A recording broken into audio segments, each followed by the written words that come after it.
Hi folks, welcome back to part 2 of our Boyle's Law, and as with the previous lessons we're now going to focus on the experiment and also the data analysis, and I'm hoping you will realise that the data analysis will be different from our Gay-Lussac law and Charles's law because the equation has a different form.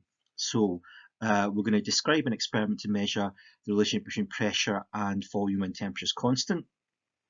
Going to describe the relationship between pressure and volume using this term indirectly proportional, so a new term for you there. And then we're going to draw graphs of P against V for a gas with constant temperature. Now, this is actually an experiment that I would get you to do in class. Now, unfortunately, we're not in class, and there is a YouTube link there for an example of this experiment. We actually do it with a different set of kits, and there are more than one way to do the experiment. But let's look at this one because we've got the video there to show you. So the pump is this thing here, and you've got a Bourdon gauge which measures pressure. Then you've got oil, which is what you're going to force through this capillary tube, and there's usually a scale along the side so you can actually work out what the volume is that is being pushed up along here. And there's two ways you can do this. You can either do this by increasing the pressure slowly, step by step, or you can then do the other way, which is to decrease the pressure step by step. In each case, you're measuring the volume. So in this case, we're going to use the pump to increase the pressure, and this pushes the oil up the capillary tube and the scale, so it goes up along here. We then take readings by decreasing the pressure and then noting the volume as the pressure changes, and we repeat this for other values of pressure and volume. And if you watch the video, it goes into how you do it and also the analysis, but I'll take you through the analysis first so you can see if you understand what's happening in the video. So if we were to plot pressure against volume, and remember we're keeping temperature constant, we actually get a curved graph like this. And this is really the first time you've seen a graph like this in physics. So it's a new bit of data analysis for you. And this type of graph means we actually have the following relationship. We say that pressure is inversely proportional to volume. So it's really important you use that word inversely along with proportional to describe this relationship here. Now, what does inversely proportional mean? Well, if we look at the graph, you can see as pressure gets higher, the volume actually gets smaller. Now, let's think about if that makes sense. If you think about if you squeeze something, then by squeezing it, you're applying a pressure. And if you're squeezing it and applying a pressure, the volume will start to get smaller, won't it? So that actually matches what our results tell us and what the relationship means. Now, inversely proportional is a really fancy way of saying the following, that as one increases, the other decreases. So if I increase pressure, volume will decrease. If I do the opposite, if I increase volume, then pressure must decrease. So that's essentially what inversely proportional mean, and I would like you to use this term when you're talking about the relationship of pressure and volume.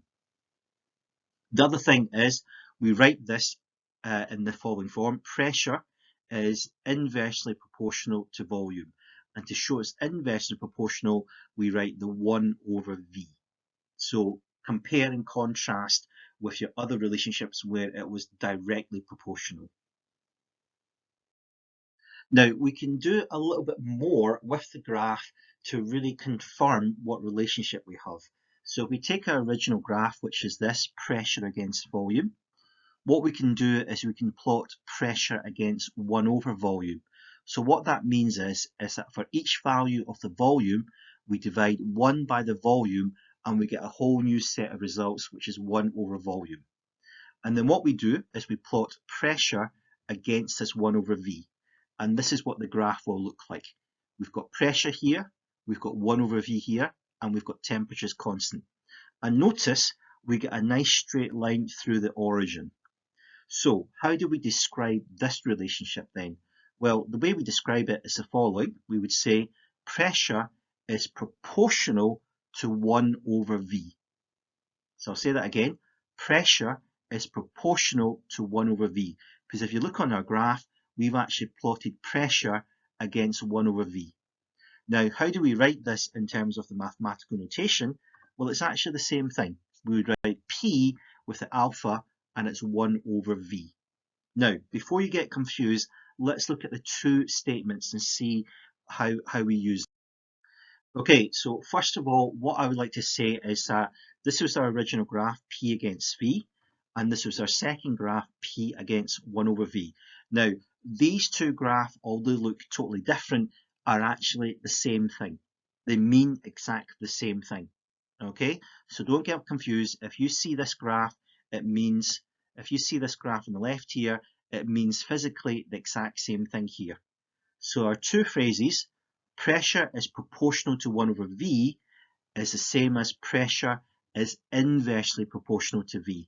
So these two statements again mean exactly the same thing, just as the two graphs that they relate to also mean the same thing. So it doesn't matter which one you use, as long as you get your terminology correct, then you are actually correct regardless of which one you use.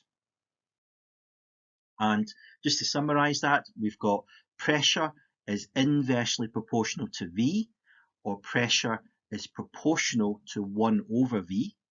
And just like before with the Charles's law and the Gay-Lussac law, we can rewrite this in a much more useful form, but this time, because it's 1 over V, it becomes pressure times volume is equal to a constant. So you can see why we had that equation P1V1 is equal to P2V2 now. And in words, we have to show P and V are inversely proportional. We multiply each value of P by its corresponding value of V. And I'll show you that in the next slide, how we do that as a worked example. Finally, what do we keep constant? We always keep temperature constant. Remember that you can only say this relationship is true if temperature is constant. So how do we show pressure and volume are inversely proportional if we don't have a graph, or if we can't draw a graph? So just like our previous gas laws, we write down a relationship. So we write PV is equal to K, and all we're doing is we're multiplying each value of pressure and the corresponding volume together, and they should give us a constant. So we do it for the first pair, the second pair, the third pair, and the fourth pair. And you should see, with the exception of this one here, but even if you round this up, we get 5,000.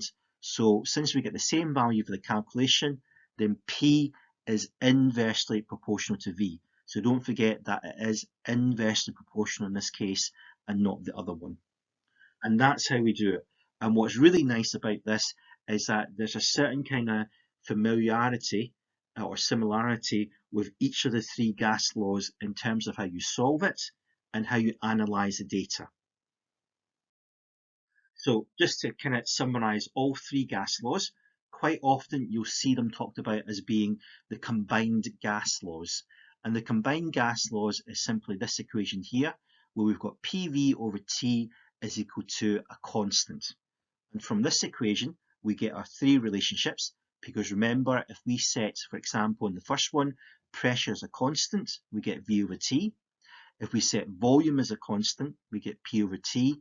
And if we set temperature as a constant, we get PV is equal to K. So these are our three gas laws. And we use the units pascals, centimeters cubed, and kelvins for the pressure, volume, and temperature.